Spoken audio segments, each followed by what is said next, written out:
نحمدہ ونصلی ونسلم علی رسولہ الکریم، اما بعد۔ 20 محرم الحرام کا سبق سماعت فرمائیں۔ اسلامی تاریخ، حضرت ابراہیم علیہ السلام کی دعوت۔ جب حضرت ابراہیم علیہ السلام نے اپنی قوم کی شرک و بت پرستی اور ضلالت و گمراہی کا مشاہدہ کیا تو انہیں سیدھی راہ پر لانے کی کوشش کرنے لگے۔ سب سے پہلے اپنے باپ کو مخاطب ہو کر کہا، اے ابا جان، آپ ایسی چیزوں کی کیوں عبادت کرتے ہیں جو سننے، دیکھنے اور بولنے کی طاقت بھی نہیں رکھتی، نہ وہ نفع نقصان کی مالک ہیں؟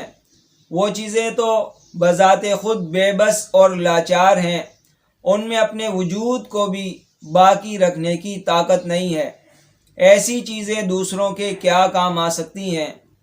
ابا جان، سیدھی اور سچی راہ وہی ہے جو میں بتا رہا ہوں کہ ایک اللہ کی عبادت کرو، وہی موت و حیات کا مالک ہے، وہی لوگوں کو رزق دیتا ہے، اسی کے رحم و کرم سے آخرت میں کامیابی مل سکتی ہے، وہی ہر ایک کو نجات دینے پر قادر ہے اور وہ زبردست قوت و طاقت کا مالک ہے۔ حضرت ابراہیم علیہ السلام نے اس کے بعد قوم کے لوگوں کو بھی انہی باتوں کی نصیحت کی، مگر افسوس کسی نے بھی آپ علیہ السلام کی دعوت کو قبول نہیں کیا۔ ان کے والد نے تو یہاں تک کہہ دیا کہ ابراہیم، اگر تو بتوں کی برائی سے باز نہیں آیا تو میں تجھے سنسار کر دوں گا۔ پھر پوری قوم بھی حضرت ابراہیم علیہ السلام کے خلاف سازشیں کرنے لگی۔ نبی کریم صلی اللہ علیہ وسلم کا معجزہ، ایک اشارے میں درخت کا 2 حصے ہو جانا۔ مکہ میں رکامہ نامی ایک آدمی تھا جو بہت بہادر اور طاقتور تھا۔ رسول اللہ صلی اللہ علیہ وسلم نے اس کو اسلام کی دعوت دی تو اس نے کہا، پہلے مجھے کوئی نشانی بتلاؤ۔ حضور صلی اللہ علیہ وسلم نے فرمایا، اس کے بعد ایمان لے آؤ گے؟ اس نے کہا، ہاں۔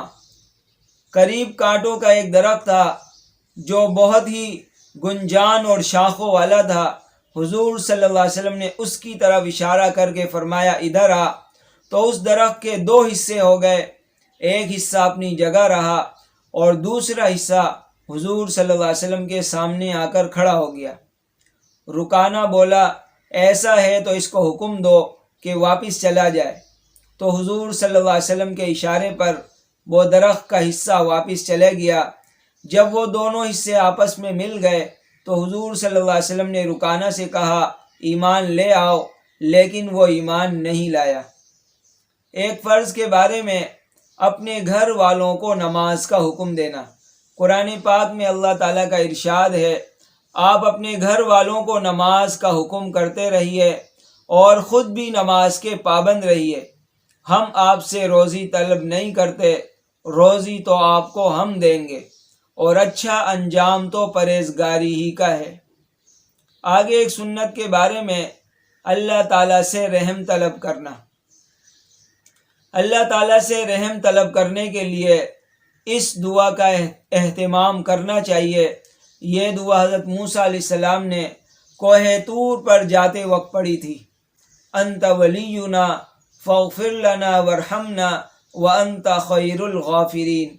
ترجمہ، اے اللہ، آپ ہماری خبر رکھنے والے ہیں، اس لیے ہماری مغفرت اور ہم پر رحم فرما، اور آپ سب سے بہتر معاف کرنے والے ہیں۔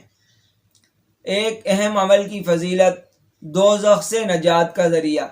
رسول اللہ صلی اللہ علیہ وسلم نے فرمایا، جب تم مغرب کی نماز سے فارغ ہو جاؤ تو 7 مرتبہ یہ دعا پڑھ لیا کرو، اللہم اجرنی من النار، اے اللہ مجھ کو دوزخ سے محفوظ رکھیے۔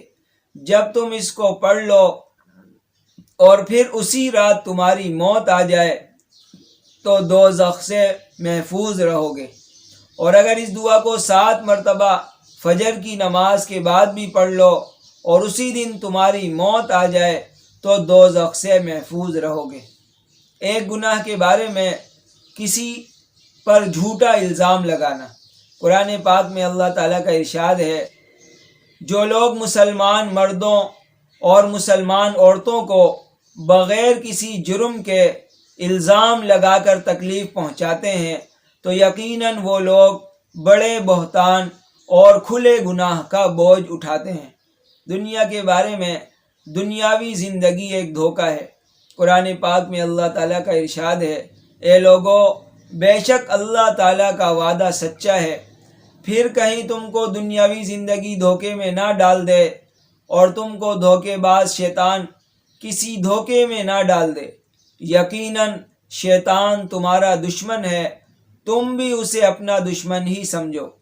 تو وہ اپنے گروہ کے لوگوں کو اس لیے بلاتا ہے کہ وہ بھی دوزخ والوں میں شامل ہو جائیں۔ آخرت کے بارے میں پل صراط سے اللہ کی رحمت سے نجات۔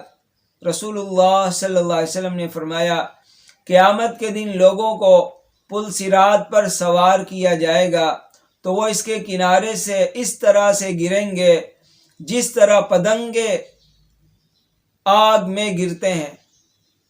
پس اللہ تعالیٰ جسے چاہیں گے اپنی رحمت سے نجات عطا فرمائیں گے۔ طب نبوی سے علاج، سفرجل یعنی بہی کے فوائد۔ حضرت طلحہ رضی اللہ تعالیٰ عنہ فرماتے ہیں کہ میں رسول اللہ صلی اللہ علیہ وسلم کی خدمت میں حاضر ہوا تو آپ صلی اللہ علیہ وسلم کے دست مبارک میں سفرجل یعنی بہی تھا۔ پھر آپ صلی اللہ علیہ وسلم نے فرمایا، طلحہ اسے لو کیونکہ یہ دل کو سکون پہنچاتا ہے۔ نبی کریم صلی اللہ علیہ وسلم کی نصیحت۔ نبی کریم صلی اللہ علیہ وسلم نے فرمایا، میری طرف سے دین کی بات لوگوں کو پہنچاؤ اگرچہ ایک ہی آیت ہو۔ اللہ تعالی ہم سب کو عمل کرنے کی توفیق نصیب فرمائے اور دوسروں تک پہنچانے کی توفیق نصیب فرمائے۔